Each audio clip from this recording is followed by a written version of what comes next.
اخوان ما. لا هو دلوقتي في اولويات بس هتتم يعني امور المرحله، انما هو العدو من يعني اول من خلانا فطنا لموضوع ال 50% هم الالتراس.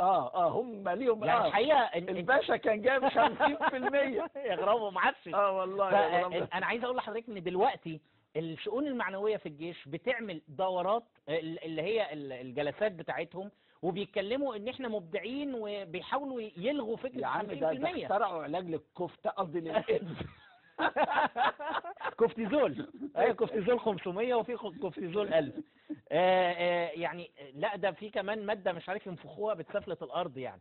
جيش العجايب. 3 سيخ قبل الفطار. احنا جيشنا بيعمل اي حاجه، جيشنا بيعمل اي حاجه الا الحرب والاسلحه. والله مربى تلاقي، لحم نعام تلاقي، اي حاجه تلاقي. البرادعي لما كان برادعي قال لك معقوله الجيش يبقى عنده 9 مصانع مكرونه؟ ده لما كان برادعي لما كان بيتوت على الاقل، لما كان عارف ان هم قطعوا عنه النت تقريبا بره. خلينا نشوف الناس بتقول ايه على الاعلام. الناس الحقيقه وصلت لاخرها من الاعلام ومن تحريضه ومن انحراف